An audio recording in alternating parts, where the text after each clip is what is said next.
여러분들 중에 혹시 사람들과의 관계 속에서 지혜가 절실하게 필요하다라는 것을 느낀 적이 혹시 있습니까? 이 사람과 사람과의 관계는 우리에게 기쁨을 주지만 때로는 기쁨 대신 상처와 어려움의 원인이 되기도 합니다. 직장이나 가정에서 오해가 생기고 말 한마디로 친했던 사이가 멀어지는 경우, 혹은 은혜를 베풀었는데도 불구하고 되레어 악으로 돌아오는 그러한 일들을 겪을 때가 있습니다.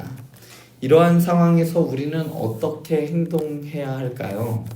오늘 함께 살펴볼 잠언의 말씀은 사람과 사람 사이의 이 관계 속에서 필요한 지혜를 가르쳐주고 있습니다.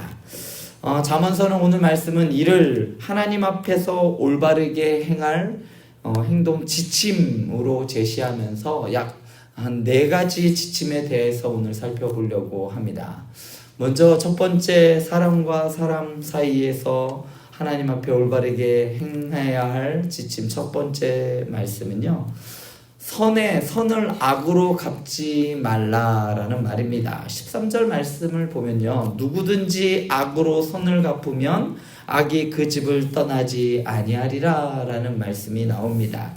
선대해준 사람에게 오히려 해악으로 보답하는 이른바 이것을 우리는 배은망덕이다라고 얘기를 하죠.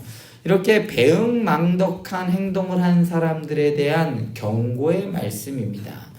오늘 말씀에 이 선을 악으로 갚는 자라는 이 원문적인 의미를 살펴보면요, 이는 은혜를 악으로 되갚는 극단적인 배신 행위를 가리키는 말입니다.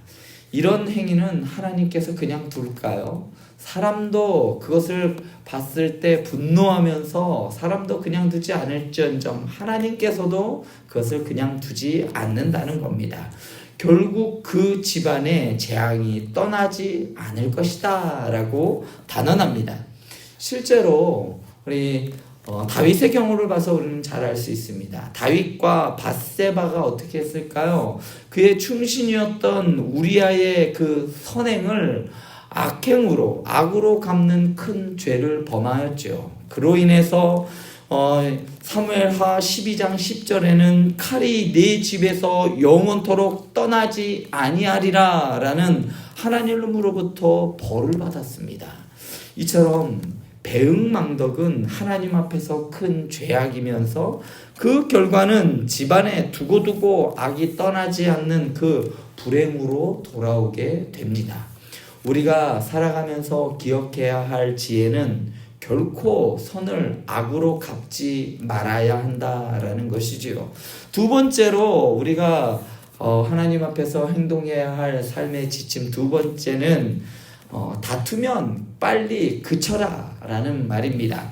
14절 말씀을 보면요, 다투는 시작은 물이 새는 것 같으니 싸움이 일어나기 전에 시비를 그칠 것이니라. 아주 생생한 비유를 하고 있는데요, 마치 댐의 작은 틈에서 물이 이렇게 쫄쫄쫄 새어나오기 시작하는 것과 같다라는 말입니다.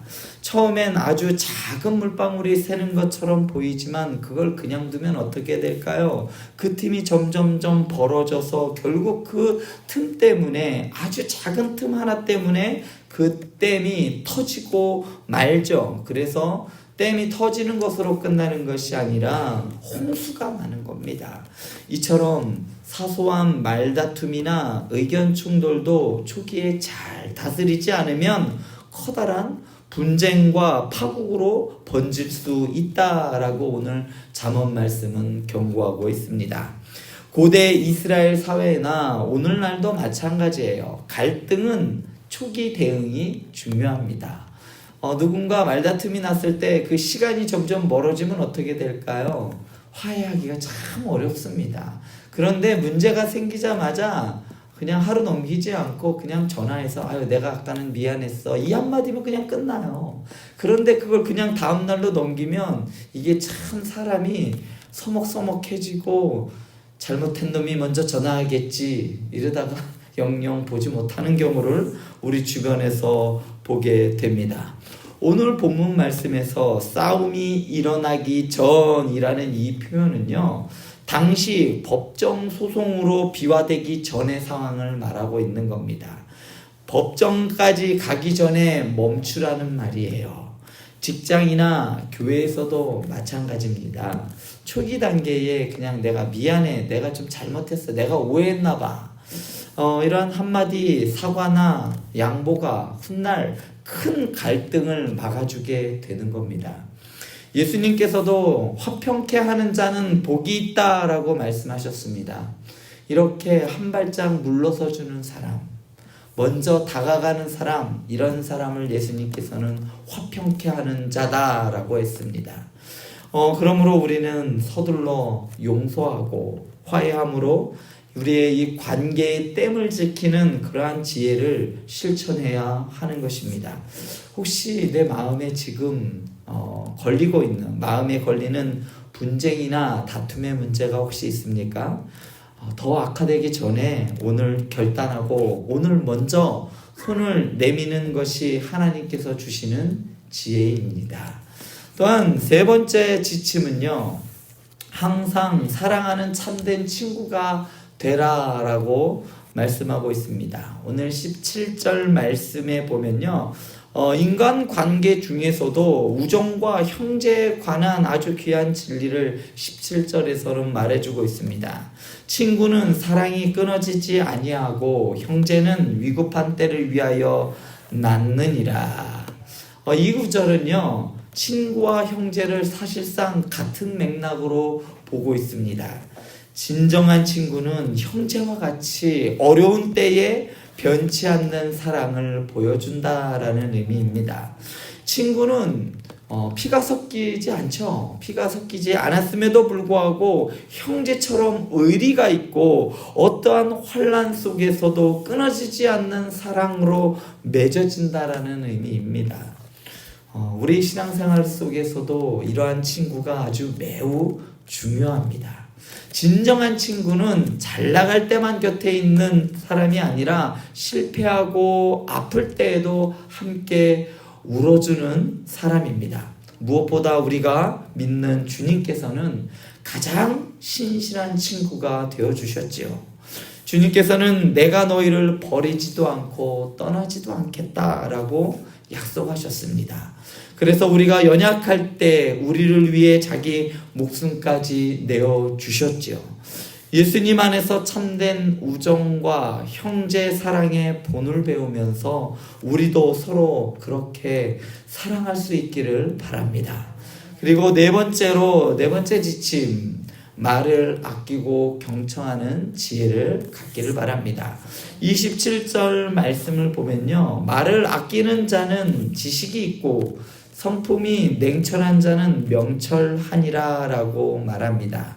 여기서 성품이 냉철한 자다라고 이 말을 직역을 하면요, 영이 차가운 사람이라는 뜻이에요.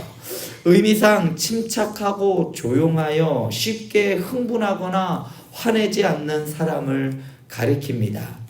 우리는 흔히 성격이 불같은 사람보다 차분한 사람이 더 지혜롭다라고 느끼지요. 화나면 화나는 대로 그 즉시 얼굴에 나타나고 그냥 말투에서 그냥 나 화났어 건드리기만 해봐 그냥 가진 그 화는 다 내는 사람들이 있는 반면에 참 어떤 말을 듣든지 냉철하고 차분하게 대처하는 사람을 보면 저 사람은 참 지혜롭다. 그런 면에서 저는 지혜로운 경우를 좀 본 것 같아요. 성경도 같은 이야기를 하고 있는데요. 자제력이 있어서 쉽게 흥분하지 않고 생각을 정리한 후에 이렇게 말하는 사람은 명철한 사람이라고 말합니다. 결국 말을 아끼고 속히 화내지 않는 태도가 바로 사람의 지혜와 지식을 드러내준다는 의미입니다. 쉽게 흥분하는 사람 주변에는 사람이 별로 없습니다. 반면에 쉽게 화내지 않고 냉철하게 상황을 판단하는 사람 주변에는 친구들이 참 많습니다. 즉흥적으로 말이 앞서고 감정대로 언성을 높이는 습관은 결국은 어리석음을 드러내게 마련입니다. 그리고 사람들한테 실수를 하게 되죠. 오늘 28절은 이에 더하여 한 걸음 더 나아가 교훈하고 있습니다. 28절에는 미련한 자라도 잠잠하면 지혜로운 자로 여겨지고 그의 입술을 닫으면 슬기로운 자로 여겨지느니라. 이 말씀은 상당히 통렬하면서도 우리에게 아주 유익한 겸손의 지혜를 주는 말씀입니다. 아무리 미련한 사람이라도 입을 다물고 가만히 있으면 적어도 겉보기에는 지혜로워 보인다는 말입니다. 말이라도 안 하면 중간은 간다는 이야기죠. 야고보서 1장 19절에서도요. 듣기는 속히 하고 말하기는 더디하라 라고 권면합니다. 이것을 우리는 경청이라고 이야기합니다. 경청의 태도, 말수 적은 지혜는 오래 두고 우리의 인간 관계를 평안하게 하는 동목입니다. 다른 누가 이렇게 얘기하면 그가 전후사항도 파악하지도 않고 저놈의 자식이 저게 내 뒷담화를 그렇게 했다고 그러면서 쫓아가가지고 그냥 네가 그랬어 내가 그랬어 이러면서 하다 보면 나중에 알고 봤더니 그런 사정이 있었구나. 이렇게 해서 쉽게 화를 내거나 흥분해서 실수하는 경우들이 참 많이 있습니다. 사랑하는 우리 행복한 교회 성도 여러분, 오늘 말씀을 통해서 사람과의 관계에서 실천해야 할 지혜와 교훈을 살펴보았습니다. 하나하나 돌아보면 우리 각자의 삶에서 바로 적용할 수 있는 실제적인 지침들입니다. 이를 요약해보면 다음과 같습니다. 선을 악으로 갚지 말고 선으로 악을 이기라. 은혜를 원수로 갚는 그러한 배은망덕한 것을 멀리하고 오히려 원수를 사랑하셨던 그 하나님을 닮은 삶을 살아가시기 바랍니다. 혹시 내 마음에 미움과 앙심을 품은 사람이 있다면 용서하고 선대하기로 결단하시기 바랍니다. 지금 살펴본 네 가지의 실천점은 사실 우리의 완전하신 본보기가 되어주신 그 예수님께서 모두 친히 보여주신 덕목들입니다. 예수님께서는 악을 선으로 이기셨고 우리를 친구 삼아 끝까지 사랑하셨으며 온유하고 겸손한 말로 가르치시되 때로는 침묵으로 답할 줄 아는 지혜의 주님이셨습니다. 우리가 그 주님을 닮아갈 때 사람과의 관계 속에서 이와 같은 지혜를 실천할 힘과 은혜를 얻게 될 줄 믿습니다. 이제 말씀을 마치겠습니다. 혹시 오늘 말씀 가운데 특별히 내 마음에 와닿는 부분이 있으십니까? 용서와 선행을 베풀어야 할 대상이 떠오르고 있습니까? 혹은 내가 지금 중단해야 할 불필요한 언쟁이 생각납니까? 돌봐주어야 할 어려움 중에 있는 지체나 바꿔주어야 할 나의 말 습관과 마음의 자세가 보입니까? 그렇다면 주저하지 말고 그 부분을 붙들고 오늘 아침에 하나님께 결단하며 나아가시기 바랍니다. 새벽에 주시는 하나님의 말씀을 가슴에 새기고 오늘 하루 그리고 앞으로의 삶 속에서 관계 맺는 방식의 변화를 위해 실천해 보시기 바랍니다. 작은 실천이라도 하나님께서 기뻐 받으시고 우리의 삶에 복을 더하여 주실 줄 믿습니다. 기도하시겠습니다.